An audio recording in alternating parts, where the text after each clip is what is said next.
அஸ்ஸலாமு அலைக்கும் வரஹ்மத்துல்லாஹி வபரகாத்துஹு.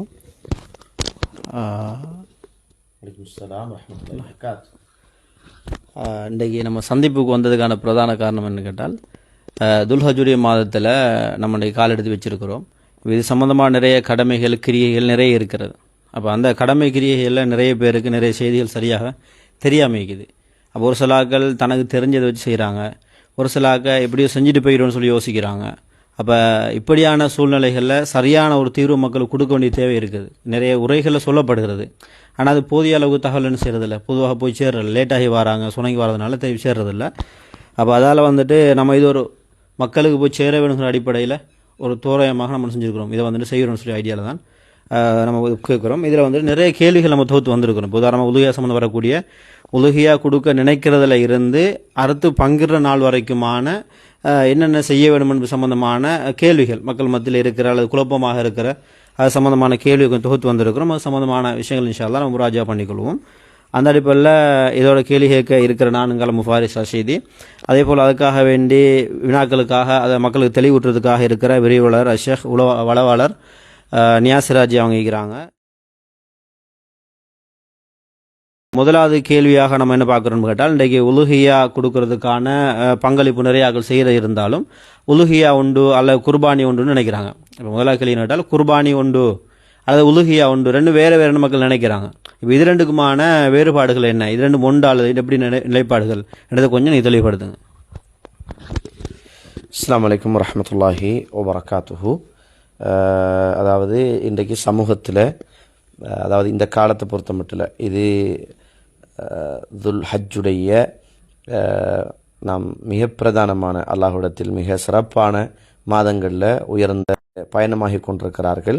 அதே போல் இலங்கை இது போன்று வேறு நாடுகளில் இருக்கக்கூடிய மக்கள் உதுஹியா என்று சொல்லுகிற கடமையை செய்வதற்கு தயாராகி கொண்டு இன்றைக்கு அதற்கான பிராணிகளை வாங்குகின்ற வேலைகளில் மக்கள் ஈடுபட்டு கொண்டிருக்கிற இந்த நேரத்திலே இப்படிப்பட்ட ஒரு கலந்துரையாடல் என்பது இந்த சமூகத்துக்கு பயனளிக்கும் என்பதில் எழில் முனையளவு கூட சந்தேகம் கிடையாது.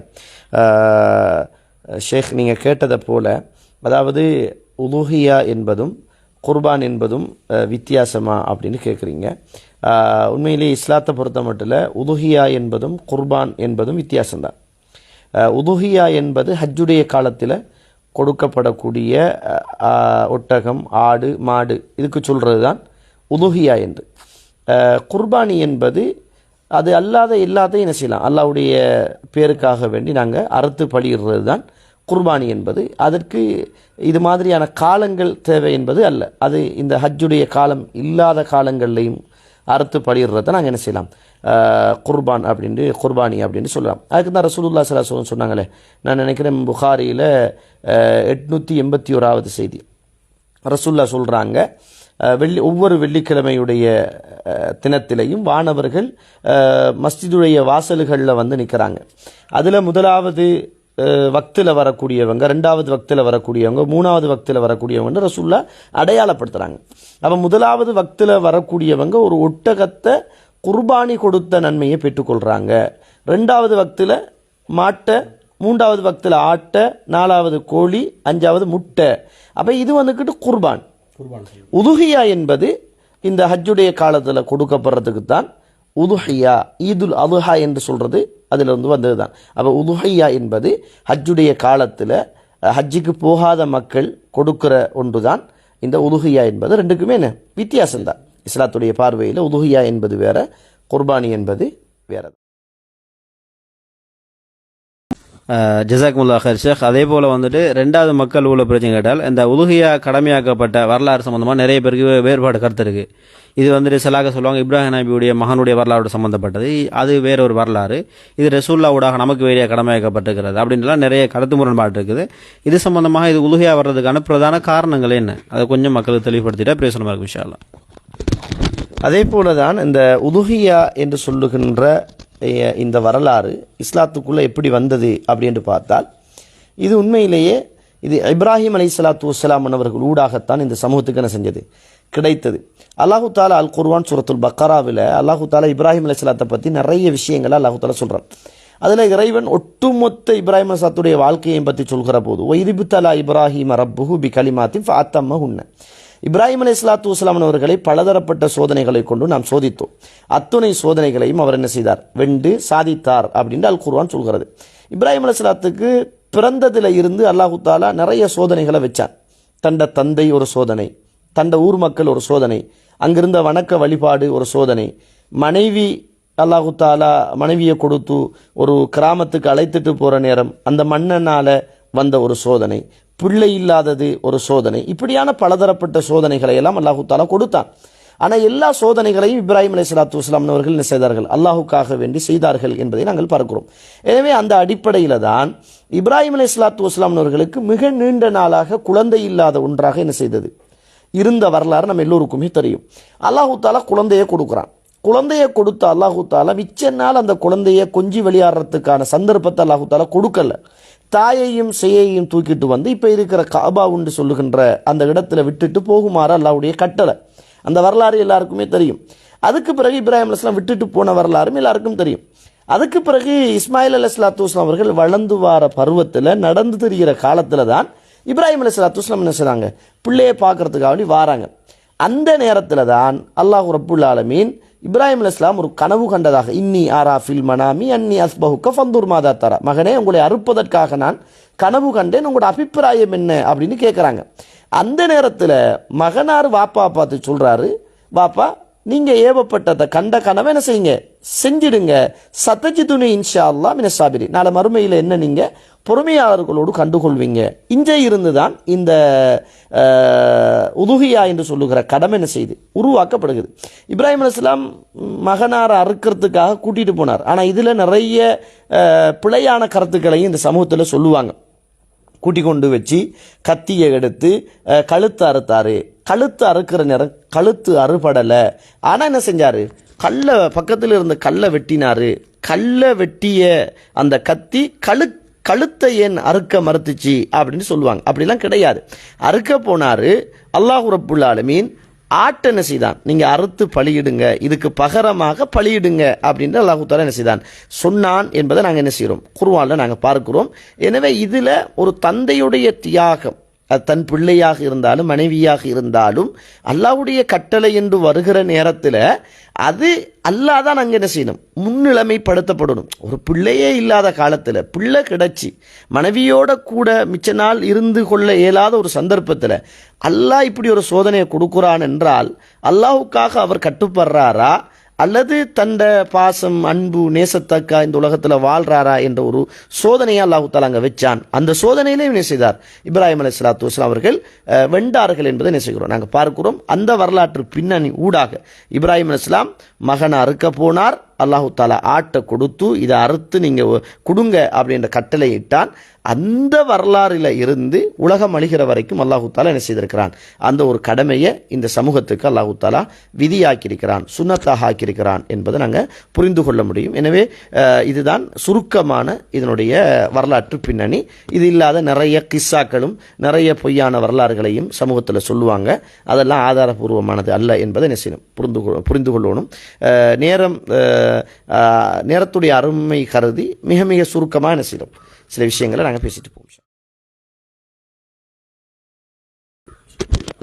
ஜஸாக்குமுல்லாஹ் ஹைரா. அதே போல் வந்துட்டு இப்போ உலுஹியா வந்துட்டு கொடுக்குற விஷயங்களை நீங்கள் பார்த்தீங்களாக இருந்தால் அது வந்துட்டு சிலாக்கள் மீது கடமை, ஒரு சிலாக்களுக்கு மேலே கடமை இல்லைன்றாங்க. அதே போல் சிலாக்கள் பணக்காரர்கள் தான் குர்பானி கொடுக்க வேணும், உலுஹியா கொடுக்க வேணும், ஏழைகளுக்கு கொடுக்க தேவையில்லை. அல்லது வந்துட்டு சாதாரண தொழிலோட வருமானம் செய்யக்கூடியவங்க சாதாரண சிலாக்களுக்கு தகுதி இருக்கும் கொடுக்கறதுக்கு. ஆனால் அவங்க வேறு யாரும் தரமாட்டாங்களா? அல்லது வெளிநாட்டிலேருந்து வராதா என்று ஒரு சிலாக்களோட எதிர்பார்ப்பு கேட்டால் நம்ம கொடுக்குற விட யாராவது தருவாங்க தானே, இப்படி போகுது. அப்போ இதில் வந்து இஸ்லாம் வந்துட்டு உலுஹியா சம்பந்தம் யார் மீது கடமையை சுமத்தி யார் கொடுக்கணும் என்று எப்படி இஸ்லாம் அதை வரையறை சொல்லியிருக்கிறார்? அது சம்பந்தமாக ஒரு தெளிவு தந்துட்டீங்கன்னு இன்ஷா அல்லாஹ். அதாவது உதுகியாவை பொறுத்த மட்டும் இது யார் மீது கடமை அப்படி என்று கேட்டால், அதாவது ஹஜ்ஜிக்கு உடல் ரீதியாக உடல் ரீதியாக பண ரீதியாக தகுதி பெற்றவங்க ஹஜ்ஜிக்கு போகணும்.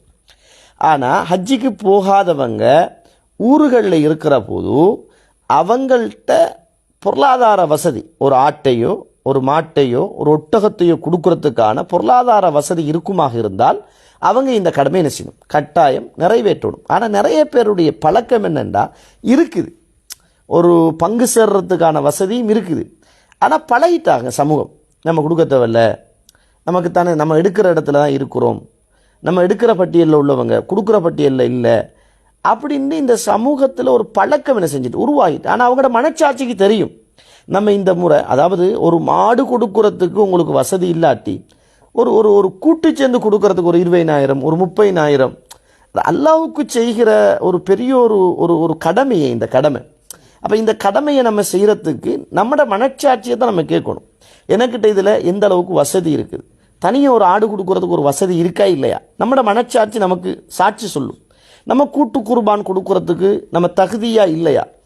அப்போ வளமையாக நம்ம வாங்குகிற கரமாக இல்லாமல் இன்ஷா அல்லாஹ் இந்த முறை கொடுக்குற கரமாக இருப்போமே அப்படின்ட்டு நம்ம என்ன செய்யணும், நம்ம இந்த இபாதத்தில் நம்மளை சேர்த்துக்கொள்றதுக்கு முயற்சி செய்யணும். அது இல்லாமல் யாருக்கு கடமை இல்லைண்டா, உண்மையிலேயே அன்றாடம் தின்றதுக்கு வசதி இல்லாத ஃபக்கீரான மிஸ்கினாக இருக்கக்கூடிய மக்கள், கஷ்டவாளிகளுக்கு இது கடமை இல்லை, கொடுக்குற கடமை இல்லை. அவங்களுக்கு நம்ம இறைச்சிகளை அறுத்து கொடுக்க வேண்டிய கடமை நமக்கு இருக்குது. ஆனால் நமக்கு ஏலும் அப்படின்னு சொல்லக்கூடிய, அதாவது ஜக்காத்து கொடுக்கறதுக்கு தகுதியானவங்க தான் இந்த உதுகியாவை கொடுக்கணும்ன்ற கடமை இல்லை. ஜக்காத்துக்கு வேற நிசாப் இருக்குது. உதுகியாவை பொறுத்த மட்டும் அப்படி அல்ல. உதுகியாவை பொறுத்த மட்டும் அவரோட மனச்சாச்சு, ரைட், இன்றைக்கு நம்ம இந்த முறை கொடுக்கலாம், ஒரு ஆட்டை கொடுக்கலாம் அல்லது ஒரு கூட்டு குர்பானிக்கு பங்கு சேரலாம் என்று அவரோட மனசுக்கு சாட்சி சொல்லும். அப்படிப்பட்டவங்க இதில் என்ன செய்யலாம், சேர்ந்து அழகாக கொடுக்கறது தான் இது ஒரு நல்ல ஒரு வழிமுறை என்பதை நாங்கள் என்ன செய்யணும், புரிஞ்சு கொள்ளணும். இதுக்கு ஒரு நிசாப் என்ன செய்யலை, ஒரு ஒரு அளவை இஸ்லாம் என்ன செய்யலை, விதிக்கல்ல. அன்றைக்கு அவர்கிட்ட வசதி வாய்ப்பு இருக்குமாக இருந்தால் அவர் என்ன செய்யணும், இதை கொடுக்கறது வரவேற்கப்பட்ட, சில நேரங்களில் வாஜிப் என்று இமாம்களினால் வலியுறுத்தப்பட்ட ஒரு முக்கியமான ஒரு கடமை தான். இப்போ மக்கள் மத்தியில் இப்போ குர்பானி இப்போ சுமை வந்த பிறகு இப்போ நியத்து வைக்கிற வரையறை ஒன்று இருக்குது தானே. ஒரு சிலாக சொல்லுவாங்க அது அடுத்த வருஷம் கொடுக்கறதுக்கு இந்த வருஷம் நம்ம நியத்து வைக்கிறோம், அல்லது வந்துட்டு இல்லை அது இந்த துல்ஹஜுடைய 10க்கு முன்னாடி வச்சா பரவாயில்ல, அல்லது இந்த இன்னொரு மாதம் இருக்குது தானே, துல்ஹஜுக்கு முன்னாடி ஒரு குறிப்பிட்ட ஒரு 10 நாளைக்கு முன்னால் வச்சால போதும், இப்படி ஒரு எண்ணம். எப்போ நியத்து வைக்கிறன்றதில் மக்கள் மத்தியில் நிறைய முரண்பட்ட கருத்து இருக்குது. அப்போ அதுகளே நிறைய கோளாறு, அது எப்படி நியத்து வைக்கிறது, அது வச்சா எவ்வளோ என்னென்ன இதுகள் செய்யன்றது கொஞ்சம் இன்ஷா அல்லாஹ் அதையும் தெளிவுபடுத்திட்டா பிரயோசனமாக இருக்கும். அதே போல தான் இந்த உதுகியா கொடுக்கக்கூடியவங்க, இந்த நீயத்து என்பது எல்லா காலங்கள்லையும் ஒரு ஃபித்னாவாக மாறி வர ஒரு விஷயம்தான். நோன்பு வந்தால் ஒரு நீயத்தை சொல்லிக் கொடுப்பாங்க. இப்படி ஒரு நீயத்து, முதலாவது நீயத்து என்று சொல்கிறது நினைத்தல் தான், என்றதுக்கு தான் சொல்கிறது. இது ஹஜ்ஜில் போகக்குள்ள தான் ரசூல்லா வாயால் மொழிஞ்சிருக்கிறாங்க, மற்ற எல்லாத்துலேயும் மனசால தான் ரசூல்லா இஸ்லாம் சொல்லியிருக்கிறாங்க. ரைட். இந்த உதுகியாவுடைய விஷயத்தை பொறுத்த மட்டும் ஒரு மனிதனுக்கு துல்ஹிஜ்ஜாவுடைய மாதத்தில் தலைப்பிறை கண்டதில் இருந்து 10வது பிறை வருகிற வரைக்கும் அவருக்கு உதுகியா கொடுக்கறதுக்கான ஒரு தகுதி அவர்கிட்ட இருக்கும் என்று அவர் கண்டார் என்றால் அவர் அப்பயே நீயத்து வச்சு கொள்ளலாம், நான் ஒரு உதுகியாவை கொடுக்க போகிறேன் அப்படின்னு. உதாரணத்துக்கு ஒரு தலைப்பிறையை காண்றார், தலைப்பிறை காண்றதுக்கு முதலும் சில ஆக்கள் என்ன செய்யலாம், யோசிக்கலாம், இந்த முறை இன்ஷா அல்லாஹ் நம்ம ஒரு நல்ல ஒரு மாட்டை கொடுப்போம். அப்போ அவர் என்ன செய்வார், தலைப்பிறை கண்டுட்டார் என்றால் நான் மாட்டை ஒன்றை கொடுக்க போகிறேன் என்று நினைத்து கொள்ள வேண்டியது. அதே போல் சில ஆக்களுக்கு தலைப்பிறை கண்டாச்சு, ஆனால் வசதி இருக்கே இல்லை, ஆனால் திடீர்னு என்ன செஞ்சுட்டு வசதி ஆயிட்டு, இப்போ 2, 3 வந்துட்டு, அப்போ என்ன செய்ய, அப்பயே அவர் என்ன செய்ய வேண்டியதா, நான் ஒரு உதுகியாவை கொடுக்க போகிறேன் அப்படின்னு. அதுக்கு தான் ரசூலுல்லாஹி ஸல்லல்லாஹு அலைஹி வஸல்லம் சொல்கிறாங்க, முஸ்லிமுள்ள 1977வது செய்தி, அலஹா ரசூலுல்லாஹ் சொல்கிறாங்க, இதாரா ஐத்தும் ஹிலால தில் ஹிஜ்ஜா, நீங்கள் துல் ஹிஜ்ஜாவுடைய பிறையை நீங்கள் கண்டால், வ அராத அஹதுக்கும் ஐயுதஹிய, உங்களில் யார் யாரெல்லாம் உதுகியா கொடுக்க விரும்புகிறாரோ நாடுகிறாரோ, ஃபல் யும்சிக் அன் ஷஅரிஹி வ அதுஃபாரிஹி, அவர் தன்னுடைய முடிவெட்டுவதையும் நகம் வெட்டுவதையும் தவிர்த்து கொள்ளட்டும் அப்படின்னு சொல்கிறாங்க ரசூல்லா. அப்போ துல்ஹிஜ்ஜாவுடைய பிற ஆரம்பத்தை ஒருவர் கண்டுட்டார் என்றால் உதுகியா கொடுக்கக்கூடியவர் நீயத்தை வச்சுக்கிட்டு முடிகளையோ நகங்களையோ என்ன செய்யக்கூடாது, வெட்டக்கூடாது என்று இந்த முஸ்லிமில் பதிவு செய்யப்பட்ட ஹதீஸ் தெளிவாக சொல்லுது, 1977. எனவே ஒருவர் உதுகியா கொடுக்க போறார் என்றால் அவர் முதலாவது ஹஜ் மாசத்துல உள்ள முதலாவது பிறையில இருந்து அவர் நியத்து வைத்துக் கொள்ளணும். நியத்து வைத்தவர் நகத்தையோ முடியோ என்ன செய்யக்கூடாது, களையக்கூடாது. ஆனா அவருக்கு முதலாவது பிறை, ரெண்டாவது பிறை, மூணாவது பிறையில தான் கொடுக்க போறார் அப்படின்னு சொன்னால் மூணாவது பிறையில இருந்து என்ன செய்யக்கூடாது, நகத்தையோ முடியையோ வெட்டாம என்ன செய்யணும், வச்சுக்கொள்ளும். இதுல இன்னும் ஒரு சந்தர்ப்பத்தையும் சொல்லணும் இந்த நேரத்தில் பொருத்தம் என்பதற்காக. எங்களோட சமூகத்துல நிறைய இந்த உதுகியா கொடுக்கக்கூடிய உறவுகள், நிறைய தனவந்தர்கள், மாஷா அல்லா நிறைய பேர் இதில் முயற்சி செய்கிறாங்க. அல்லாஹ் அவங்களுக்கு நிறைய பரக்கத் செய்யணும். ஆனால் 10 நாள் மாஷா அல்லா கஷ்டப்பட்டு தாடி வளர்க்குறாங்க. நிறைய பேரை பார்த்தீங்கன்னா மீசை, தாடி, முடி இதெல்லாம் கத்தரிக்க கூடாது, வெட்டக்கூடாது என்பதற்காக அல்லாட கட்டளைக்காக வேண்டி ஒரு சுன்னத்தான இபாதத்தை செய்வதற்காக நிறைய பிரயத்தனம் இளைஞர்களும் தான், பெரும்பாலான இளைஞர்களும் இப்போ கொடுக்குறதுல ஆசை ஆர்வம் உள்ளவங்க அல்லாட கட்டளைக்காக வேண்டி. ஆனால் இந்த ஆட்டையோ மாட்டையோ ஒட்டகத்தையோ அறுத்த உடனே தண்ட முகத்தில் இருக்கிற முடியையும் சேர்த்து அறுத்துட்டு பங்கு வைக்கிறவர்கள் தான் இன்னைக்கு நிறைய பேர் இருக்கிறாங்க. இந்த விஷயத்தில் ஒன்றை புரிஞ்சு கொள்ளணும். இஸ்லாமிய சமூகத்தில் உள்ள உறவுகள் புரிந்து கொள்ளணும். அல்லாஹுக்காக நீங்கள் செய்கின்ற இந்த கடமையில் உங்களுக்கு 10 நாள் தாடி வைக்க ஏழுமாக இருந்தால், வலியுறுத்தப்பட்ட ஒரு சுண்ணாவை செய்கிறதுக்கு 10 நாள் உங்களுக்கு தியாகம் செய்ய ஏழுமாக இருந்தால், நம்ம மௌத்தாகினாலும் இஸ்லாத்தில் ஒரு வாஜிப், தாடி என்பது வாஜிப் என்று வலியுறுத்தப்பட்ட மிக பிரதானமான ஒரு சுன்னா. எல்லா அறிஞர்களினாலும் இது வளர்க்கிறது சுன்னா என்று சொல்லப்பட்ட ஒரு மிக பிரதானமான ஒரு சுண்ணத்தை நம்மட வாழ்க்கையில் மௌத்தாகினாலும் இந்த சுண்ணத்தோடு தான் கபருக்கு போகிறோம். அப்போ ஒரு சுண்ணாவை செய்கிறதுக்கு 10 நாள் தாடி வளர்க்க எழுவென்றால் நம்மட மரணம், நம்மட மௌத்து, நம்மட மண்ணறைக்காக இந்த சுண்ணாவை என்ன செய்யணும், இதோட சேர்த்து நம்ம வளர்த்து கொள்றதுக்கு நம்ம எல்லாருமே என்ன செய்யணும், முயற்சி செய்யணும் என்பதை இந்த உலுஹியா கொடுக்காத அத்துணை பேரும் இந்த நேரத்தில் என்ன செய்யணும், புரிந்து கொள்ளும்.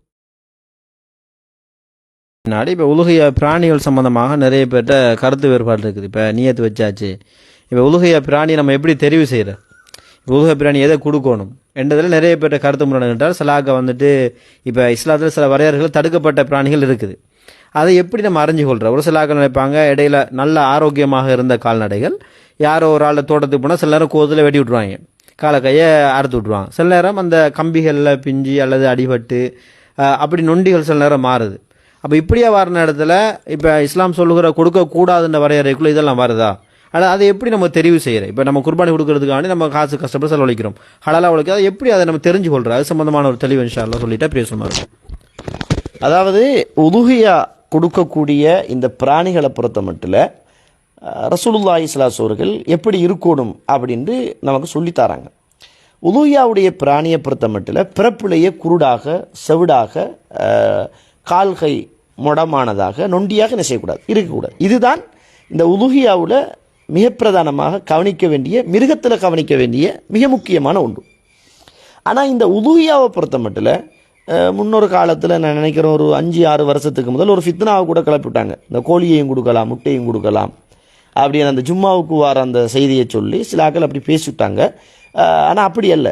உலுஹியா ரசூலுல்லாஹ் கொடுத்தது ஒட்டகம், மாடு, ஆடு, இந்த 3 பிராணிகளையும் தான் ரசூலுல்லாஹி ஸல்லல்லாஹு அலைஹி வஸல்லம் செஞ்சுருக்கிறாங்க, உலுஹியா கொடுத்துருக்குறாங்க. இடையில் என்ன செய்ய, நாங்கள் வளர்த்துட்டு இருக்கோம், யாராவது காதை வெட்டிட்டுருவாங்க அல்லது காது எங்கேயாவது கிழிஞ்சிடும். இப்படிப்பட்ட இடையில் வருகின்ற உபாதைகள் பிரச்சனை அல்ல. பிறப்பில் என்ன செய்யக்கூடாது, குருடாக, நொண்டியாக, செவிடாக என்ன செய்யக்கூடாது, ஊமையாக, செவிடாக என்ன செய்யக்கூடாது, இருக்கக்கூடாது. பிறப்பிலேயே என்ன குருடாகவோ அல்லது நடக்க இயலாததாகவோ என்ன செய்யக்கூடாது, இருக்கக்கூடாது என்பதை என்ன செய்யணும், அதில் கட்டாயம் கவனிக்க வேண்டும் என்பது இஸ்லாம் சொல்லுகின்ற மிக பிரதானமான ஒரு இந்த இபாதத்தில் கவனிக்கணும் என்று இஸ்லாம் என்ன செய்யுது சொல்லுது. எனவே அந்த விஷயத்தில் வாங்குகிற போது என்ன செய்யணும், நம்ம அதை பார்த்து தான் என்ன செய்யணும், வாங்கணும். நம்ம உதுஹியா கொடுக்க போகிறோம் என்றால் கட்டாயம் என்ன செய்யணும், வாங்கணும். ஆனால் இன்றைக்கு என்ன பிரச்சனை என்றால், இந்த உதுஹியா கொடுக்குற நிறைய பேர் தண்ட மாட்டை கண்டதில்லை, தண்ட ஆட்டை கண்டதில்லை. அது குருடா, செவிடா, அல்லது அது தொத்தியா, அது என்ன கலர் என்று கூட தெரியாது. நீங்கள் கூட்டு குர்பான் கொடுத்தாலும் கூட்டு குர்பான் கொடுக்காட்டியும் நீங்கள் கொடுக்குற உங்களோட உதுஹியாவை உங்களுக்கு தெரியும். நீங்கள் அதை ஏண்டா நீங்கள் செய்கிற ஒரு இபாதத், அதனால் கட்டாயம் என்ன செய்யணும், நீங்கள் உங்களோட மாட்டையோ ஆட்டையோ நீங்கள் அறிஞ்சிருக்க வேண்டியது உங்களோட பொறுப்பு, அது என்ன கடமை அது என்பதை என்ன செய்யக்கூடாது, மறந்துடக்கூடாது. ஆனால் யார்கிட்டையோ காசை கொடுத்து விட்றோம், லேசிக்காக வேண்டிய ஒரு பங்கை போட்டு விட்றோம், அது இன்றைக்கு நிறைய பிஸ்னஸாகவும் என்ன செய்யுது மாறி போகுது. இது சம்பந்தமாக நான் என்ன செய்கிறேன், பின்னால் சில தெளிவுகளை நம்ம சொல்ல வேண்டிய தேவையும் இருக்குது. அதனால் இந்த விஷயத்தை என்ன செய்யணும், கவனிக்க வேண்டிய கடமை நம்ம எல்லோரும். அப்போ அதே போல் வந்துட்டு அடுத்ததாக என்ன கேட்டால் உலுஹியா பங்குதாரர்களாக இப்போ வந்து பார்க்குறோம் 10 பேர் சேரலாம், 7 பேர் சேரலாம், அப்படி ஒரு வரையறைன்னு சொல்லப்படுது இஸ்லாத்தில் ஒவ்வொரு பிராணிகளை பொறுத்து. அப்போ இந்த நேரத்தில் நம்ம நாட்டை பொறுத்த வரைக்கும் வந்துட்டு ஒட்டகம் பொதுவாக கிடையாது. அப்போ ஆடு மாடு இதுகள் 2 தான் இருக்குது. 2 தான் பெருசாக பொதுவாக கொடுக்கப்படுகிறது. இந்த கொடுக்கப்படுறதுல பார்த்தீங்கன்னா இப்போ எத்தனை பேர் எண்ணிக்கை சேர்றதுல நிறைய மாட்டு கருத்துகள் இருக்குது. நிறைய பேரில் இல்லை 7 பேர் தான் சேர வேணும், அதுக்கு குறைய சேரக்கூடாதுன்ற ஒரு பங்குதாரர்களும், ஒரு சில இல்லை 7 பேருக்குள்ளே எத்தனை பேரும் சேரலாம், இப்படி ஒரு குழப்பம். இதில் எது வந்து நம்ம தெளிவாக ஆடு மாடு இருக்குது, இது 2ல் எப்படி நம்ம பங்குதாரர் சேர்ந்து கொள்வது, அது எப்போ பங்குதாரர்களாக சேரணும், இது 2ஐயும் கொஞ்சம் நிமிஷம் தெளிவுபடுத்தி கொண்டால் பேசணும். அதாவது உதுஹியாவை பொறுத்த மட்டும் இன்றைக்கு கூட்டு குர்பான் நடைமுறை சமூகத்தில் வந்திருக்குது. இதில் ஹதீதுகளை நம்ம படிக்கிற போது முதலாவது சிறந்தது ரசூலுல்லாஹி ஸல்லல்லாஹு அலைஹி அவர்கள் ஒட்டகம் என்ற ஒரு கருத்தும் இருக்குது. அதில் சிறந்தது ஆடு என்று சொல்கிற ஒரு கருத்தும் இருக்குது. ஏன்னா இப்ராஹிம் அலைஹிஸ்ஸலாத்து வஸ்ஸலாம் அவர்கள் அறுத்தது ஆட்டை தான். எனவே ஆடு அறுக்கிறது தான் மிக சிறப்பானது அப்படின்னு சில அறிஞர்கள் என்ன செஞ்சுருக்கிறாங்க, சொல்லியிருக்கிறாங்க. ஒட்டகம் மறுத்தா நிறைய பேர் என்ன செய்யலாம், சாப்பிடலாம். எனவே ஒட்டகம் மறுக்கிறது தான் சிறந்தது அப்படின்னு நிறைய அறிஞர்கள் சொல்லியிருக்கிறாங்க. ஆனால் இந்த ஒட்டகத்தை பொறுத்த மட்டும் 2 ஹதீஸுகளை நாங்கள் பார்க்கலாம். ஒட்டகத்தில் 7 பேரும் சேர்ந்து கொடுத்ததாக வருது, 10 பேரும் சேர்ந்து கொடுத்ததாக வருது. எனவே ஒட்டகத்தை பொறுத்த மட்டும் 10 பேரும் சேரலாம் அல்லது ஒரு 7 பேரும் சேரலாம். மாட்டை பொறுத்த மட்டும் மாட்டில் 7 பேர் என்ன செய்யலாம், சேரலாம். மேக்சிமம் ஒரு 7 பேர் சேர்ந்து என்ன செய்யலாம், மாட்டை கொடுக்கலாம். ஆனால் ஒரு கருத்து என்னென்னா 6 பேர் கொடுக்க இயலாதா, 5 பேர் கொடுக்க இயலாதா என்றால் தாராளமாக கொடுக்கலாம். 1ல் இருந்து 7 பேருக்குள்ளே கொடுக்கலாம் என்றால் 5 கொடுக்கலாம், 3 கொடுக்கலாம், 2 கொடுக்கலாம். ஆனால் அதை விடவும் சிறந்தது என்னென்றா ஒரு ஆட்டை ஒரு ஆள் கொடுக்கறது அதை விடவும் சிறந்தது. ஆனால் ஒரு சில அறிஞர்கள் 7 பேர் தான் கொடுக்கணும் அப்படின்னு சொல்லியிருக்கிறாங்க. அது நம்ம அதாவது வலுவான கருத்துக்கள் அல்ல, அது அரிதான கருத்துக்கள். எனவே நம்ம 7 பேர் சேர்ந்து ஒரு மாட்டை கொடுக்க போகிறோம் என்றால் அல்ஹம்துலில்லாஹ் கொடுக்கலாம். ஆனால் அதை விடவும் சிறப்பு உங்களுக்கு ஒரு 40,000 ரூபாய் இருக்குது, 40,000 ரூபாய்க்கு ஒரு ஆட்டை வாங்கி கொடுக்கலும் என்றால் அல்ஹம்துலில்லாஹ் அதுதான் இதை விடவும் என்ன சிறந்ததாக இஸ்லாத்தில் பார்க்கப்படும். இப்போ நீங்கள் ஒரு 4 பேர் சேர்ந்து ஒரு மாட்டை கொடுக்க போகிறீங்க, பிரச்சனையே இல்லை. மாட்டை கொடுத்தீங்கன்னா 4 பேர் 8 பேர் 10 பேர் ஊரில் உள்ள நிறைய பேர் சாப்பிடுவாங்க வாங்குவாங்க அடிப்படையில் கொடுக்கலாம். ஆனால் சிறப்பு எதுன்னு கேட்டால் நம்ம தனியாக ஒரு ஆட்டை கொடுக்கறது சிறப்பானது. அது இல்லாமல் மாட்டையும் என்ன செய்யலாம், கொடுக்கலாம். ஆனால் ஒரு மாட்டில் 7 பேர் மேக்சிமம், அதை விட கூடப்படாது. 8 9 ஆகிடக்கூடாது என்ற ஹதீஸில் வந்துக்கிட்டு வரையறை சொல்லப்பட்டாச்சு. அதுக்குள்ளே என்ன செய்யலாம், 5 3 2 1 சேர்த்துக்கொள்ளலாம். அல்லது ஒரு ஆள் கொடுக்கணும், அல்லது ஆட்டை என்ன செய்யணும், ஒரு ஆள் தனியாக என்ன செய்யணும், கொடுத்து கொள்ள வேண்டிய இஸ்லாம் சொல்லுகின்ற வழிமுறைகளை நாங்கள் என்ன செய்கிறோம் ஹதீதுகளில் இருந்து. அடுத்ததாக வந்துட்டு இந்த குர்பானி அறுக்கிற விஷயத்தில் இப்போ நீங்கள் ஷேக் சொன்ன மாதிரி நிறைய பேருக்கு வல்லாஹி அவனோட ஆடுற கலரும் தெரியாது, மாற்றுற கலரும் தெரியாதான். ஏன்னா இவங்க நிர்வாகத்தால் அல்லது வரைக்கும் டீம் ஒன்று ஆர்கனைசிங் பண்ணி அந்த டீம் என்ன செய்கிறாங்க, நீங்கள் கொடுக்க வசதி இருக்கிறவங்க தனி மாடு தாங்கண்டா காசை கொடுத்துட்டு இவங்க என்ன செஞ்சிடறாங்க, இவங்களோட பாட்டில் அது போயிடுறாங்க. குர்பானாண்டு இவங்க நிற்கிறதும் இல்லை. பொதுவாக நீங்கள் சொன்ன முக்கியமான கருத்து என்றால் அறுக்கிறவங்க நீங்கள் எந்த இடத்துல என்ன செய்யணும், அவங்களுக்கு அது தெரியணுமெண்டா அவங்க நிற்கணும் அந்த இடத்துல இல்லையா. அப்போ அந்த இடத்துல ஷேக்னு கேட்டால் இவங்க நிற்கிறதில்ல, பொதுவாக குர்பானி கொடுத்துட்டு இவங்க போயிடுவாங்க. இப்போ என்ன இன்றைக்கு இப்போ நேற்று முந்தினாலாம் காசு கொடுத்து மூலமே முடிச்சிருப்பாங்க. அப்போ பள்ளி நிர்வாகம் ஒரு மாட்டை தேடுவாங்க அல்லது பொதுவானவங்க தேடிட்டு அதை அவங்களே அடுத்து அவங்களே குர்பான் கொடுத்துருவாங்க. இப்போ இப்படி இந்த நேரங்களில் அந்த குர்பானி கொடுக்குற இடம் ஒன்று இருக்குது தானே, அந்த இடத்தினுடைய தன்மைகள் நிறைய பேருக்கு தெரியாமல் இருக்குது. அது சிலாக்க கூலிக்கு ஆக்களை ஹையர் பண்ணுறாங்க, சிலாக்கள் அறுக்கிறதுக்கு கூட்டிகிட்டு வராங்க. இந்த அறுக்கிற ஆக்களுக்கான சில தகுதிகள் வந்துட்டு இஸ்லாம் வரையா இருக்குது. அப்போ அதுக்கான தக்பீர் முழக்கங்கள் நிறைய விஷயங்கள் வரைய பண்ணுதானே. இப்போ இதில் நம்மட ஆக்கள் வந்துட்டு நிறைய பிள்ளைகள் விடுறாங்க, அது நிறைய சொல்லலாம். ஆனால் நேராக சுருக்கம் அடிப்படையில் அந்த சம்மந்தமான ஒரு தெளிவை நீங்கள் இன்ஷா அல்லாஹ் கட்டாயம் தர வேண்டிய ஒரு தெளிவாக இது இருக்குது. இந்த அறுக்கிற விஷயங்களில் பாதுகாப்பு சம்மந்தமாக பார்த்துக்குவோம். அதாவது நம்ம சொன்னதை போல் இந்த உலுஹியாவுடைய விஷயத்தில் நிறைய பேர் அறுக்கிறதும் இல்லை, நிறைய பேர் அறுக்கிறதுக்கு பயமும் தான். ஆனால் ரசூலுல்லாஹி ஸல்லல்லாஹு அலைஹி காலத்தில் ரசூலுல்லாஹ் அறுத்துருக்குறாங்க. ரசூலுல்லாவுடைய காலத்தில் ரசூலுல்லா தண்டை கையால் அறுத்து தொழுதத்துக்கு பிறகு முதல் வேலை அதிலிருந்து சாப்பிட்றது தான். இன்றைக்கி ஆச்சியார் என்ன செய்கிறாருன்னா, அவர் பள்ளிக்கு ஒரு மாடு, ஒரு ஊருக்கு ஒரு மாடு, ஒரு பொது நிர்வாகத்துக்கு ஒரு மாட்டை கொடுத்துட்டு அவர் வீட்டுக்கு பங்கு வருகுது, அவர் இருக்கிறார். அவருக்கு மாடு கருப்பா சிவப்பா, அது குருடா அங்கவீனமா எதுவுமே தெரியாத ஒரு நிலைமையில் என்ன செய்யுது. இன்றைக்கு சமூகத்துடைய ஒரு போக்கு இருக்குது. இந்த கூட்டு குர்பான் என்பது நம்முடைய இலங்கையை பொறுத்த மட்டும் இது எப்போ வந்துச்சுன்னு கேட்டால், இந்த மாடு இருக்கக்கூடாதுன்னு சொல்கிற ஒரு சட்டம் பரவலாக முஸ்லீம்களை எதிர்த்து ஹஜ்ஜுடைய காலங்களில் பிரச்சாரமாக மாற்று மத உறவுகள் ஊடாக பண்ணப்பட்டுச்சு. அந்த நேரத்தில் தான் பள்ளிவாசல்கள் அதை தண்டை கைக்குள்ளே எடுத்து நாங்கள் என்ன செய்வோம், ஒவ்வொரு ஆளும் அறுக்கிறத விடவும் ஒரு இடத்தை சேர்ந்து அறுக்கலாம். அதனால் அறுக்கலாம் என்பதனால நீங்கள் வரக்கூடாது என்பது அடையாளம் அல்ல. நீங்கள் அழகாக அவங்களோட மாட்டை போய் நின்று, அது பள்ளியில் உள்ள நிர்வாகமும் அல்லாஹ் அருள் செய்தவர்களை தவிர, பொது அமைப்புகளும் அல்லாஹ் அருள் செய்தவர்களை தவிர இதில் ஒரு மோசமான வேலையும் செய்வாங்க. இது பிஸ்னஸ். இந்த குடும்பத்தில் மாடு வாங்கி விற்கிறவனா இருப்பான். அடுத்தது அந்த பள்ளியில் உள்ளாக்கள், அதுதான் அவங்களோட தொழிலே. இதை கொண்டு வந்து ஹஜ்ஜுடைய காலங்களில் பிஸ்னஸ் பண்ணக்கூடிய அவக்களாக இருப்பாங்க. ஆனால் அவருக்கு இந்த மாடு என்று சொல்லிட்டு எந்த மாட்டையும் காட்டுறதில்லை. பள்ளியில் கொண்டு போயாச்சு, எல்லாத்தையும் கும்பலில் போட்டு அறுத்தாச்சு, அவரோட பங்கை எடுத்து அவர் வேன்லையே கார்லையே போட்டாச்சு, அவர் போயிடுவார். ஆனால் இப்படி ஒரு வழிமுறை இஸ்லாத்தில் நம்ம காண முடியலை. நான் ஒரு மாடு கொடுக்குறேன் என்றால் என்னால் அறுக்கிறதுக்கு ஏலாட்டி மற்றவங்களை சொல்லி அறுக்கலாம். ஆனால் அறுக்கக்கூடியவர் தொழுகையை மறுக்காதவராக இருக்கணும். இன்றைக்கி நிறைய பேர் விரும்பியோ வெறுத்தோ தொழுகை இல்லாதவனாக தான் இருக்கிறான். ஹஜ்ஜுடைய காலத்தில் இந்த புத்துல இருந்து வார ஈசல்கள் மாதிரி கொஞ்சம் பேர் கைத்தோடையும் கத்தியோடையும் வாராங்க. என்னன்னு கேட்டால் ஆடு மாடு அறுக்கிறது அவனோட வேலை. இவரும் வந்து நீங்கள் அருங்கண்டலி போட்டு பேத்துறார். அவன் தொழுகிறானா, தொழுகை இல்லையா, அவன் ஒரு முஷ்ரிக்கா. இணை வைக்கிறது என்பது சிலை வணக்கம் மட்டுமல்ல, அல்லாததை வணங்குறது எல்லாமே இணை வைப்பு தான். அப்போ அறுக்கக்கூடியவர் தொழக்கூடியவராக, தொழுகையை மறுக்காதவராக இருத்தல் வேண்டும். தொழுகையை மறுக்கக்கூடாது. தொழுகையை மறுத்துட்டான்டா அவன் காபீர் ஆயிடுவான். அதே போன்று இணை வைக்காதவராக என்ன செய்யணும், இருக்க வேண்டும். நம்ம என்ன செய்யணும்டா, முடிந்த வரைக்கும் நம்ம சிலாக்களுக்கு ரத்தத்தை கண்டா தலை சுத்துவாங்கிறது அப்படியானவங்க அறுக்கணும்னு கடமை இல்லை. ஆனால் ரசூலுல்லாஹ் தான் தண்டை கையால் எல்லாத்தையும் என்ன செஞ்சுருக்கிறாங்க, அறுத்துருக்கிறாங்க. எனவே அந்த அடிப்படையில் அறுக்க ஏலாட்டி அந்த இடத்துல நம்ம நின்று கொள்வது அல்லது நம்ம அறுக்கிறது மிக சிறப்பானது. அறுக்கிற ஆக்களை பொறுத்த மட்டும் நம்ம சொன்ன மாதிரி இந்த தொழுகையை மறுக்காத அல்லது இணை வைக்காதவர்களை என்ன செய்யணும் இருக்கணும். பெண்களும் என்ன செய்யலாம், அறுக்கலாம். பெண்களும் என்ன செய்யலாம், அறுக்கலாம். என்ற ரசூலுல்லாஹி இஸ்லாமுடைய காலத்தில் ஒரு பெண் கூர்மையான ஒரு கல்லால் ஒரு ஆட்டை அறுத்தாங்க என்று ஹதீஸில் என்ன செய்யறோம் நாங்கள் பார்க்குறோம். புகாரில் முஸ்லீம்ல இந்த ஹதீஸ் என்ன செஞ்சிருக்கு, பதிவு செய்யப்பட்டிருக்குது. எனவே ஒரு பெண் தைரியமான ஒரு ஆளாக இருப்பாங்க. சில ஆக்கள் இருக்கிறாங்க வீட்டில் கோழி அறுப்பாங்க. அப்போ கோழி அறுக்கிறவருக்கு மாடு அறுக்கலாம், ஆடு அறுக்கலாம். அவருக்கு 7 இருந்தால் அறுக்கலாம், கடமை அல்ல.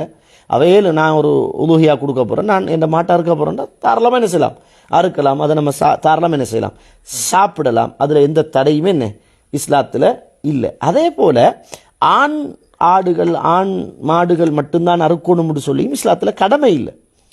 இன்றைக்கி வியாபார நோக்கத்தோட ஆண் மட்டும்தான் என்ன செய்யும் மார்க்கெட்டிங் பண்ணப்படுகிறது. பெண் மாடுகளும் என்ன செய்யலாம், அறுக்கலாம். பெண் ஆடுகளும் என்ன செய்யலாம், அறுக்கலாம். அதன் நோக்கம் என்ன தெரியுமா, அல்லாஹுக்காக வேண்டி ஒரு உயிரை நம்ம பழியிடுறோம். இது மட்டும்தான் நோக்கம் அல்ல, அல்லாஹுக்காக வேண்டி இந்த உலுகியாவை கொடுக்குறேன். எனவே ஆணாடு பெண்ணாடு, ஆண் மாடு பெண் மாடு என்று சொல்கிற வேறுபாடு இஸ்லாத்தில் என்ன செய்யாது, கிடையாது. நமக்கு வசதிக்கு ஏற்ப என்ன செய்யலாம். நிறைய பேர் இதில் ஒரு பெருமையும் இருக்குது. இப்போ என்னென்னா, நாங்கள் ஒரு 4.5 லட்சத்துக்கு ஒரு மாடு கொடுத்தோம். ஒரு மாடுண்டு வாங்கின மௌலவி 5.5 லட்சம் ஆயிட்டு. இது என்னத்துக்கு இந்த பெருமை கதை, பகட்டுத்தனமான கதைன்னு விளங்கல.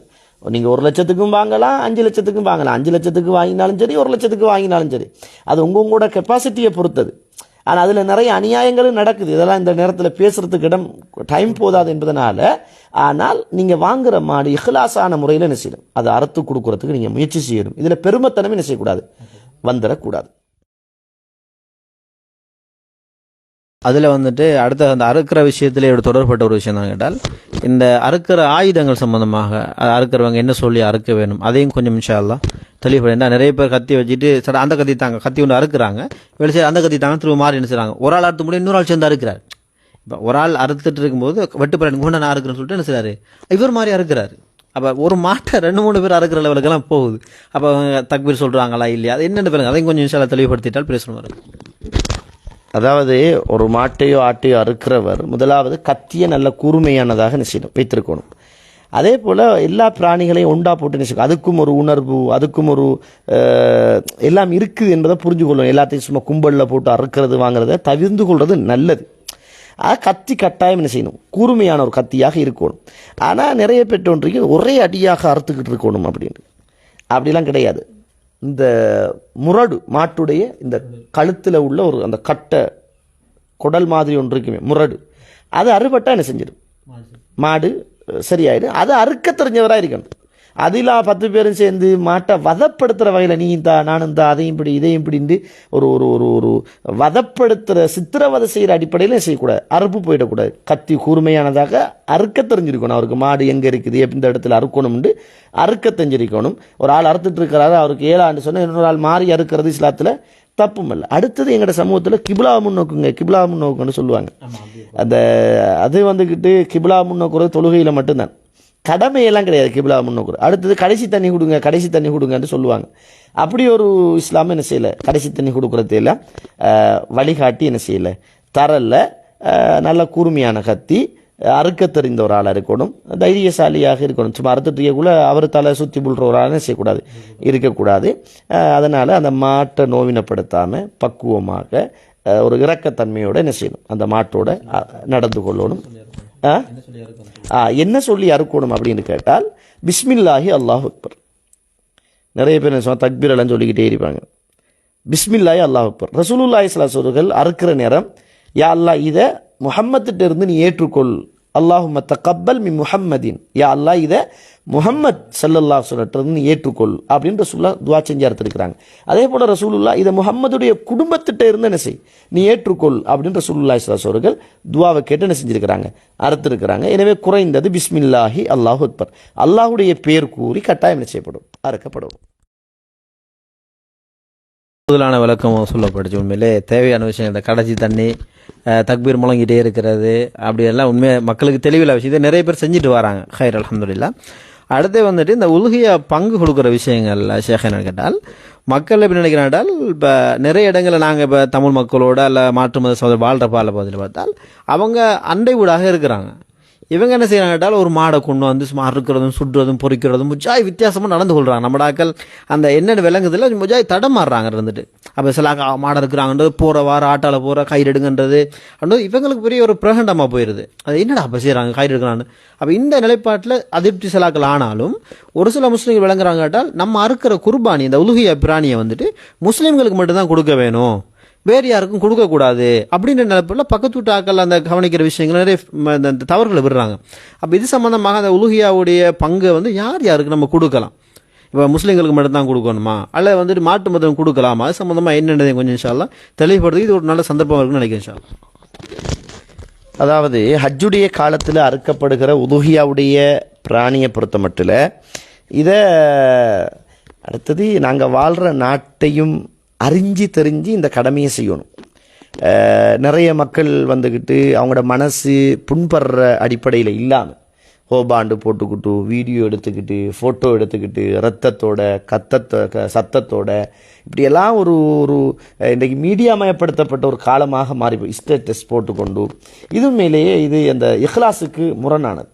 இதை கட்டாயம் தவிர்த்து கொள்ளணும். ஆடை இருக்கக்குள்ளையும் சரி மாடை இருக்கக்குள்ளையும் சரி நாங்கள் 10 மாடு அறுத்தோம், 9 மாடு அறுத்தோம், 10 பார்சல் கொடுத்தோம், 9 பார்சல் கொடுத்தோம் என்று இதை மீடியாமயப்படுத்தி ஒரு பெருமைக்காக செஞ்சு இந்த நல்லது செய்ய போய் பாவத்தினை செய்யக்கூடாது, சம்பாதிக்கக்கூடாது. இதில் முஸ்லீம்கள் கவனமாக இருக்கணும்.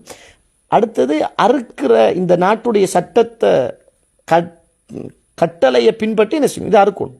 சில இடத்துல தான் அறுக்கலாம் என்றால் அந்த இடத்துல நம்ம போய் அரசாங்க அனுமதியை பெற்று என்ன செய்யணும், கட்டாயம் அறுத்து எந்த விதமான பிரச்சனையும் நம்மளாலேயோ அல்லது நம்மளால் மற்ற ஊருக்கோ பிரச்சனை வராமல் என்ன செய்யணும், கட்டாயம் நடந்து கொள்ளணும். நாங்கள் அறுப்பந்தான், அது எப்படி எங்களோட சட்டம் உரிமை, உங்களோட உரிமை தான் இருந்தாலும் நாட்டில் ஒரு சட்டம் இருக்கிற நேரம் அறுக்க வேணான்னு சொல்லி இல்லையே, அறுக்கிறத அழகாக அறுக்கிறதுக்கு இந்த நாடு எங்களுக்கு அனுமதி தந்திருக்கிறது. அந்த அனுமதி என்ன செய்யணும், கட்டாயம் இந்த நேரத்தில் நம்ம அதை கட்டாயம் எடுத்துக்கொள்ளும். அடுத்தது இதை மாற்று மத உறவுகளுக்கு கொடுக்கலாமா அப்படின்ற அல்லாஹு தாலா அல் குர்ஆன் சூரத்துல் ஹஜ் 28வது வசனம், ஃபகுலு மின்ஹா வ அத்இமுல் பாஇஸல் ஃபகீர், அறுத்து நீங்கள் அதில் இருந்து சாப்பிடுங்க.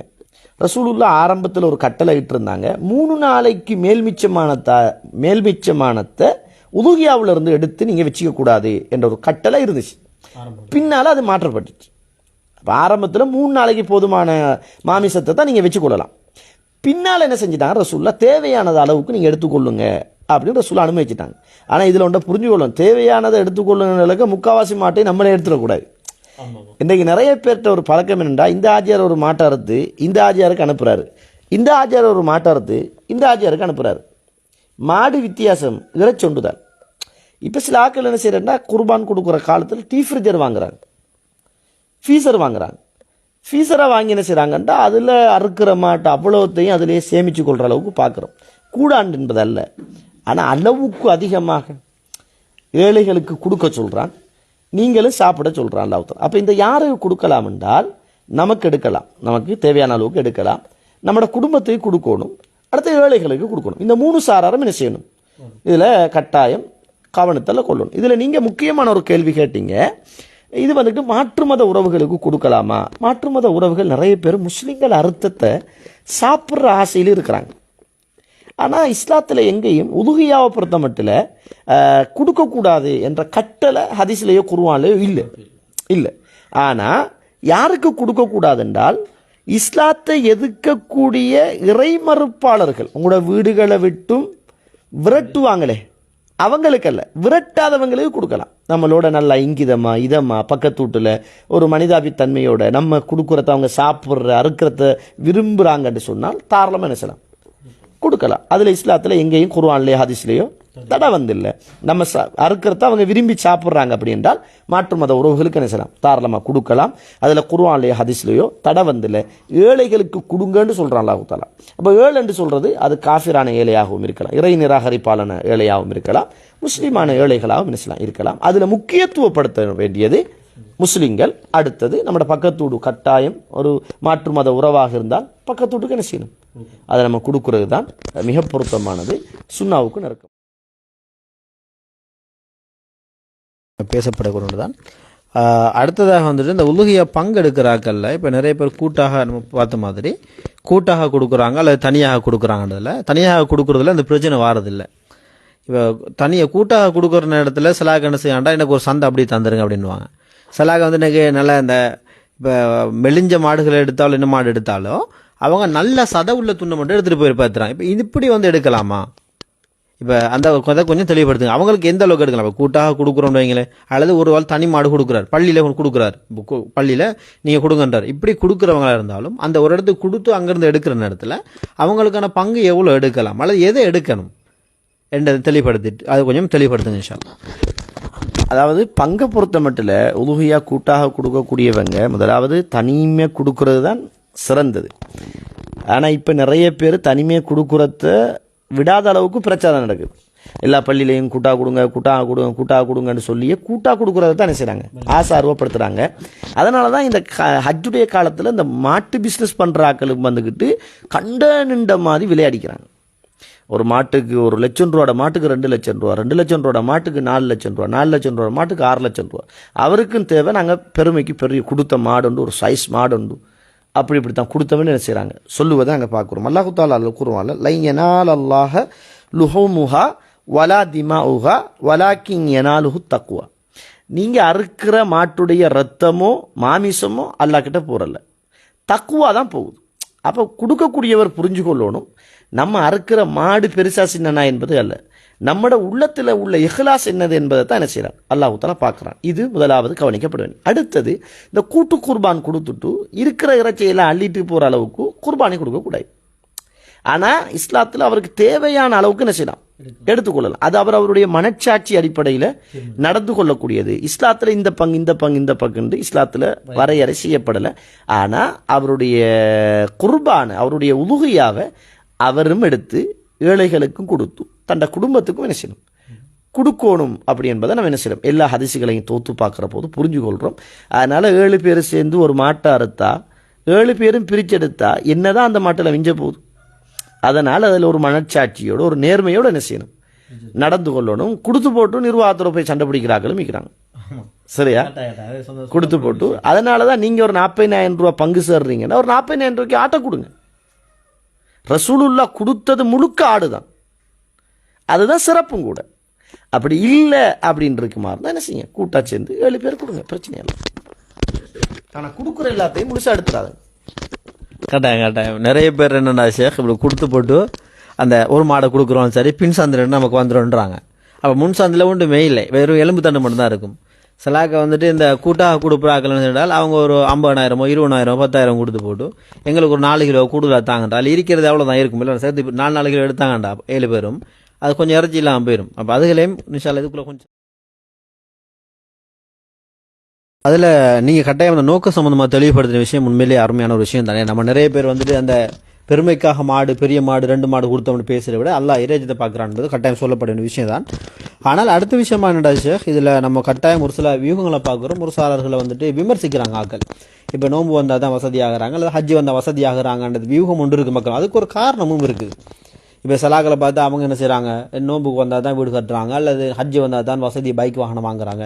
என்னென்னு நம்ம தேடி பார்க்குற நேரத்தில் அது மக்களுடைய விமர்சனம் என்றால், இந்த சில ஹாஜியார்மார் நன்கொடையாக அல்லாஹ் அருள் செஞ்ச அந்த நல்லடியார்கள் அவங்க தனவந்தர் என்ன செய்கிறாங்க கேட்டால், அவங்க ஒரு சில ஆக்களை நம்பிக்கை நடிப்பில் பொருளாதாரத்தை கொடுக்குறாங்க. நீங்கள் எங்களுக்கான மாட்டை கொடுங்க, அல்லது எங்கள் ஏரியாவில் மாடு விலை கூட, உங்களோட ஏரியாவில் மாடு விலை குறைய, அப்போ எங்கள் ஊரில் 1 கொடுக்கும்போது உங்களுக்கு 2 கொடுக்கலாம்னு சொல்லி காசு கொடுக்குறாங்க. இந்த பொருளாதாரம் கொடுக்குற நேரத்தில் யாருக்கிட்ட அவங்க அந்த பொருளாதாரம் கொடுக்குறாங்களோ அவங்க அந்த காசுலேருந்து கமிஷன் எடுக்கிறாங்க. நாங்கள் மாடு பார்க்குறோம், அதுக்கு ஒரு 5,000 10,000 இப்படி வந்துட்டு இஸ்லாத்தை எடுக்கணும். குர்பானிக்காக கொடுத்ததில் அந்த மாட்டுக்காக 2 லட்சம்னா அதுலேருந்து நம்ம எடுக்கலாமா? ஒரு சிலாக்கள் அந்த கூலி விஷயங்கள்லையும் அதை என்ன செய்கிறாங்க, அது எனக்கு கூலின்னு பேச வராங்க. அதை எப்படி அதை மட்டும் கொஞ்சம் தெளிவுபடுத்தும் இன்ஷா அல்லாஹ். உண்மையிலேயே ஒரு நல்ல ஒரு கேள்வியும் இந்த காலத்துக்கு தேவையான ஒரு கேள்வியும் தான். நிறைய பேர் என்ன செய்கிறாங்கன்னா, வெளிநாட்டில் இருந்து அல்லது உள்நாட்டில் இருந்து இஸ்லாக்கள் இந்த மாட்டை இந்த ஆட்டை கொடுத்துருங்க அப்படின்ட்டு சல்லி என்ன செய்கிறாங்க, அவங்களுடைய அக்கௌண்ட்டுக்கு அனுப்புகிறாங்க. இப்போ என்ன செய்கிறாங்கன்னா, இவங்க ஒரு 2 லட்சம் அனுப்பியிருக்கிறார் என்றால் அந்த 2 லட்சத்துக்கு மாடு வாங்காமல் ஒரு 1.5 லட்சத்துக்கு வாங்கிட்டு 50,000 ரூபா என்ன செய்கிற வெட்டுற குத்துற அந்தந்த வேலைக்கு பயன்படுத்துகிற. இது யாருடைய அனுமதியோடு செய்யணும் என்றால் கொடுத்தவருடைய அனுமதியோடு தான் செய்யணும். இந்த மாட்டுக்கு இவ்வளவு 1.75 25 மிஞ்சி இருக்குது, எனவே அது பேக்கு அது இது அறுக்கிறதுக்கு கூலி அது இதெல்லாம் இருக்குது, அதனால் இந்த இப்படி ஒரு செலவு இருக்குதுன்னு கட்டாயம் என்ன செய்யணும், அவருடைய அனுமதியோடு தான் அதை செய்யணும். அது இல்லாமல் என்ன நடக்குதுன்னு கேட்டால், நிறைய பேர் அல்லாஹ் அருள் செய்தவர்களை தவிர இவங்களாகவே ஒரு விலையை தீர்மானித்து இவங்களாகவே ஆட்டை அறுத்து மாட்டை அறுத்து எல்லாத்தையும் முடிச்சுட்டு அவங்களுக்கு 2 லட்சம் கணக்கு காட்டுற ஒரு குரூர், ஒரு ஏமாத்து வேலை என்ன செய்யுது, இது நடக்குது. உண்மையிலே இது ஒரு பாவம். இது சமூகத்தில் இப்படியும் ஒரு பேரோட வருகுது. இந்த ஜக்காத்து கொடுக்குற ஒரு கமிட்டி வந்து உருவாக்கிடுவாங்க. இப்போ இவர் என்ன செய்வாங்க, ஒரு டீச்சராக இருப்பார் ஸ்கூலுக்கு அல்லது ஒரு மதரசாவில் அல்லது எங்கேயாவது ஒரு இதில் ஏதாவது ஒரு பார்ட் டைம் வேலை செய்கிறார் அல்லது ஃபுல் டைம் வேலை செய்கிறவர் அழைப்பார். நீங்கள் சமூக சேவை செய்ய வர்றது அல்லாஹ்வுக்காண்டி தான் இருக்கணும். உங்களை யார் சொன்னது இந்த மாட்டை அறுத்து கொடுங்க என்று யார் சொன்னது? நீங்கள் விரும்பி அல்லாஹ்வுக்காக நன்மையை நாடி செய்ய வந்தால் அதில் கூலி எடுக்கக்கூடாது. அப்படி இல்லாட்டி நீங்கள் அவர்கிட்ட கூலி கேட்கணும். இப்போ நிறைய பேர் ஜக்காத்து கொடுக்குறோம்னு சொல்லி இஸ்லாமிய ஆட்சியில் வந்துக்கிட்டு ஜக்காத்து வசூலிக்கக்கூடிய ஆட்களுக்கு ஒரு பங்கு இருக்குது. அந்த பங்கை நிர்வாகத்தில் உள்ள 8-10 பேர் சேர்ந்து பிரித்து எடுக்கிறாங்க. நீங்கள் எப்படி அல்லாட கட்டளை வந்துக்கிட்டு இன்னொரு தொழிலை செஞ்சுட்டு அந்த காலத்தில் ஜக்காத்து வசூலிக்கக்கூடிய ஆட்களுக்கு இஸ்லாம் சொன்ன சலுகை அவங்களோட தொழிலே ஜக்காத்தை வசூலிக்கிறது தான். ஒவ்வொரு வருஷமும் அல்ல, அவங்க ஜக்காத்து வசூலிக்கிறது தான் அவங்களோட தொழில். அதுக்கு தான் ரசூலுல்லாஹ் ஜக்காத்தில் ஒரு பங்கு என்ன செஞ்சாங்க, ஒதுக்கினாங்க. இது வந்துக்கிட்டு நீங்கள் அங்கே வேலை இங்கே வேலை எல்லாத்தையும் செஞ்சுட்டு வருஷத்தில் ஒரு நாள் 10 நாள் ஓடிக்கிட்டு நீங்கள் உங்களோட பொக்கோட்டில் நாங்கள் இங்கே வேலை செஞ்ச முடியும் ஜக்காத்து சல்லிலையும் மற்றவன் தார பொதுவான சல்லிலையும் சுருட்டி மடக்கி எடுத்துகிட்டு போகிறது எப்படி நியாயம்? இது இஸ்லாமிய ஆட்சி உங்களை வச்சு தீர்மானிக்கணும் உங்களுக்கு அந்த ஆமிலின் கூலியை. இது ஜக்காத்திலேயே நடக்கிற ஒரு பிரச்சனை தான், உதுகியாவிலேயே நடக்கிற ஒரு பிரச்சனை தான். எனவே நீங்கள் ஒரு வாலண்டியர்ஸாக உங்களுக்கு அல்லாஹ்வுக்காக அல்லாஹ் நாளை மறுமையில் பள்ளி நிர்வாகத்தை கூப்பிட்டு நீ கூட்டு குர்பான் கொடுக்க உதவி செஞ்சியான்னு கேட்க மாட்டான். ஊரில் உள்ள ஒரு பொது அமைப்பு நீ ஏன் கொடுக்கலன்ட்டு அல்லாஹ் உங்கள்கிட்ட கேட்க மாட்டான். நீங்கள் பொறுப்படுத்தி நீங்களாக செய்கிற நீங்கள் எந்த விதமான லாபமும் இல்லாமல் அல்லாஹ்வுக்காண்டி செய்யணும். அப்படி இல்லாட்டி உங்களுக்கு இந்த வேலைக்கு கூலி வேணுமென்றால் உரியவர்கிட்ட நீங்கள் என்ன செய்யணும், கூலியை கேட்கணும். அவர் உங்களை நம்பி ஒரு மாடு வாங்க தாராரு, நீங்கள் அவர்கிட்ட கணக்கு பிள்ளையாக காட்டுங்க. பொருளாதாரத்தை எடுத்து நம்மளோ நம்மளோட குடும்பத்துக்கும் என்ன செய்யக்கூடாது, சாப்பிட கொடுக்கக்கூடாது. இதில் இன்னும் ஒரு செய்தியையும் சேர்த்துக்கொள்ளணும். இந்த மாடு அறுக்கிற நேரம் இந்த தலையை தூக்கி கூலியாக கொடுத்துருவாங்க, ஒரு சந்தை கூலியாக கொடுத்துருவாங்க. இது இஸ்லாத்தில் கூடாது.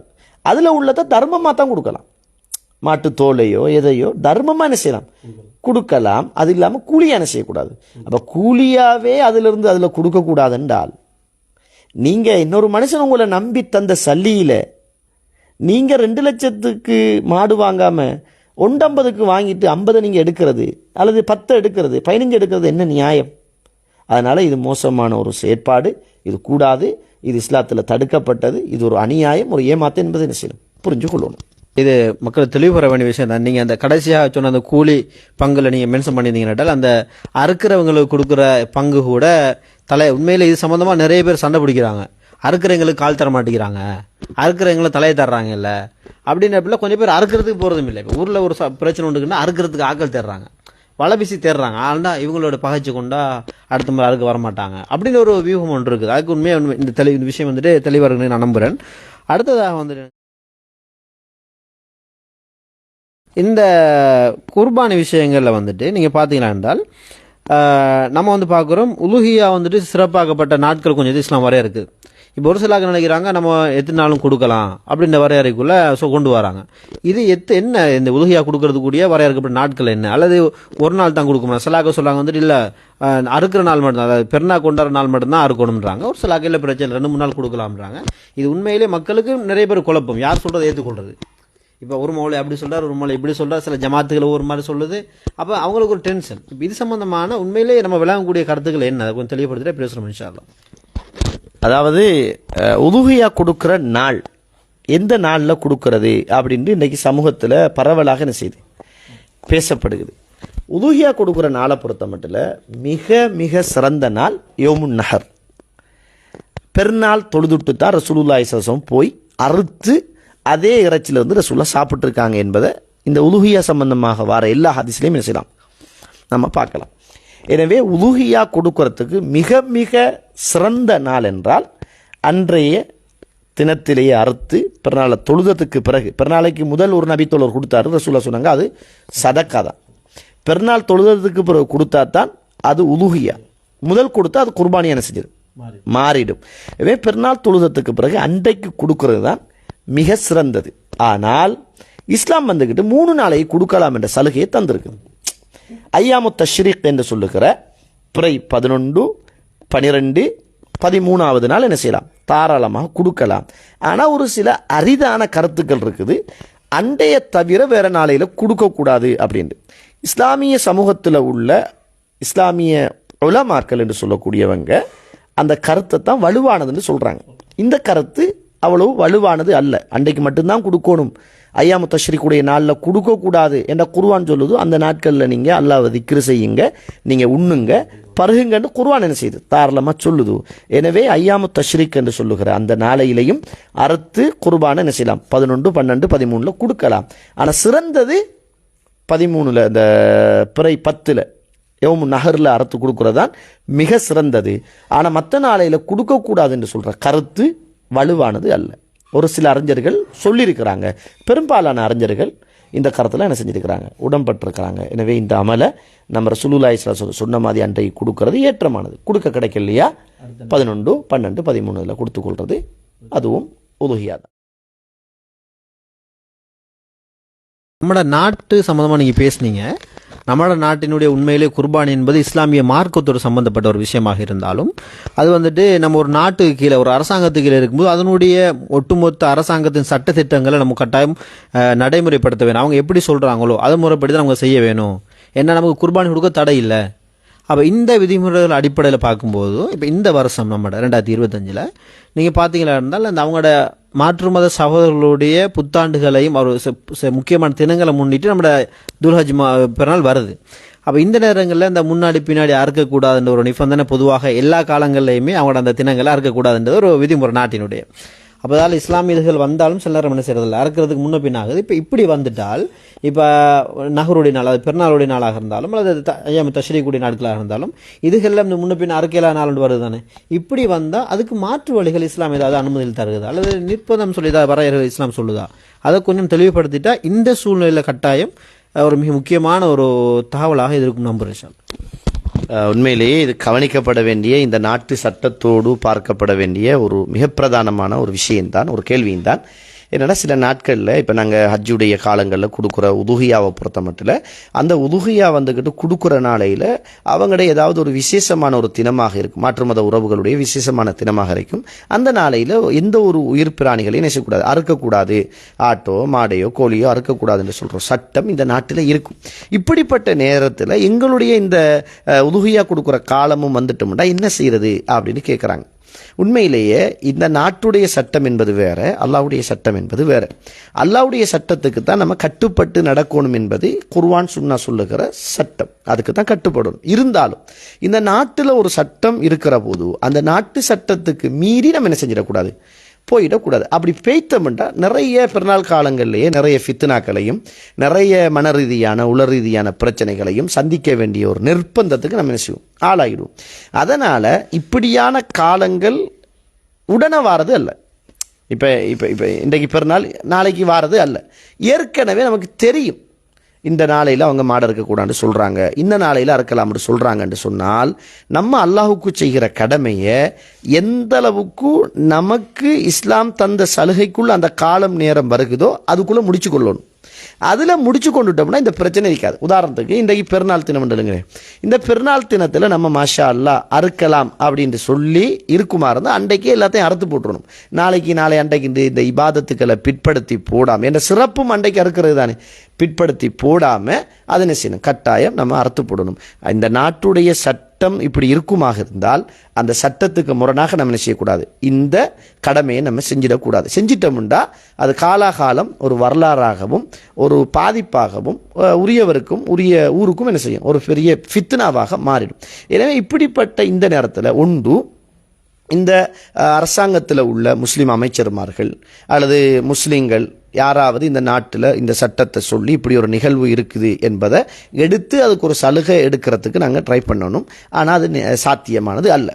அப்படி தான் இல்லாட்டி இன்றைக்கு அவங்களோட நாள் என்றால், எனவே இன்றைக்கு அறுக்காமல் அடுத்த நாள் அதுக்கு அடுத்த நாளையில் அதை அறுத்து அதை கொடுக்குறது தான். அதாவது நான் சொல்கிறது, நமக்கு 4 நாள் இஸ்லாம் சலுகை தந்திருக்குது. 4 நாளும் என்ன செய்யாது, அவங்களுடைய அந்த அறுக்கிற நாள் வராது, சரிதானே. 4 நாள் நமக்கு இஸ்லாம் சலுகை தந்திருக்கு. ஒன்று யௌமுன் நஹர் பிறநாள், பிறை 10, அடுத்தது 11, அடுத்தது 12, அடுத்தது 13. இந்த 4 நாளைக்குள்ளே என்ன செய்யலாம், மாஷா அல்லாண்டு நம்ம அறுத்து கொள்ளலாம். இது இல்லாமல் பாப்பமே அப்படின்னு செய்யக்கூடாது. அவங்க தடுத்து அந்த நாளைக்குள்ளே போய் அறுத்துக்கிட்டு அல்லாஹ்வுடைய கடமையை செஞ்சு நம்ம கஷ்டவாளிகளாக என்ன செய்யக்கூடாது, போயிடக்கூடாது. அதை முன் ஏற்பாடாக ஒன்று முன்னுக்கோ அல்லது அதுக்கு பின்னுக்கோ என்ன செய்யணும் என்பதை தான் என்ன செய்யணும். இந்த நேரத்தில் நம்ம கட்டாயம் என்ன செய்யணும், பார்த்து கொள்ள வேண்டிய கடமை இருக்கிறது. அல்லாஹு தாலா எல்லோருக்கும் இந்த ஹஜ்ஜுடைய காலங்களில் அவனுடைய அமல்களை சிறப்பான முறையில் தங்கு தடைகள் இல்லாமல் செய்யக்கூடிய பாக்கியத்தை அல்லாஹு தாலா நம்ம எல்லோருக்கும் தந்தாரல் புரிவானாக. அஸ்ஸலாமு அலைக்கும் வரஹ்மத்துல்லாஹி வபரகாத்துஹு. வலைக்கும் அஸ்ஸலாம் வரஹ்மத்துல்லாஹி வபரகாத்துஹு. அல்லாஹ் உங்களுக்கு அருள் செய்யணும் ஷேக். உண்மையிலே நம்ம ஏற்கனவே ஏற்பாடு செஞ்சிருந்த இந்த உலுஹியா சம்பந்தமான விஷயங்கள் ஆரம்பத்தில் பேசப்படணும் எடுத்தாலும் தங்கு தடைகள் நிறைய உண்மையிலே வந்திருந்தாலும் அல்லாஹு தாலா ஏதோ ஒரு குறுகிய காலத்தில் தகவல் முடிகிறதுக்கு முன்னாடி பேசுவதற்கான சந்தர்ப்பத்தை தந்த அல்லாஹுக்கு நாம் நன்றி ஜஸா செஞ்சு கொள்கிறோம். அல்லாஹுக்கு அருள் செய்ய வேணும். அதே போல் வந்து என்றால் இப்போ இது போல் மஷூராக்கள் சில முராஜாக்கள் கட்டாயம் வந்து நடக்க வேண்டிய தேவை இருக்கிறது. இன்ஷா அல்லாஹ் இது எங்களுடைய முதல் கட்ட எங்களோட மீடியாவினால் எடுக்கக்கூடிய ஷேக்குடைய ஆலோசனை அடிப்படையில் நாம் கதைச்சி நிறைய விஷயங்கள் செய்ய வேண்டும் என்கிற ஆர்வத்தடுப்பில் நம்ம எடுக்கப்பட்ட வரைக்கும் உங்களுடைய அந்த ஆலோசனை கருத்துக்கும் எங்கள் சார்பாக நாங்கள் செய்கிறோம், உங்களுக்கு நான் நன்றி தெரிவித்துக்கிறோம். எப்போதும் எங்களுடைய தொழுகையில் உங்களுக்கான பிரார்த்தனை இருக்கும் என்கிற செய்தியை நாங்கள் சொல்லிக்கொள்கிறோம். அதே போல் வந்துட்டு இது போன்ற இன்னும் கருத்துக்கள் இன்ஷா அல்லாஹ் நம்ம வெகு விரைவில் ஹஜ்ஜுக்கு பின்னாடி அந்த ஜனாசா சம்பந்தமான விஷயங்களோ அல்லது பொதுவான மக்கள் பார்வை மார்க்குதல் சம்பந்த விஷயங்கள் பேசுறதுக்கான சந்தர்ப்பம் அமைச்சுக்கொள்ளும். அது வரைக்கும் நாங்கள் விடைபெறுகிறோம்.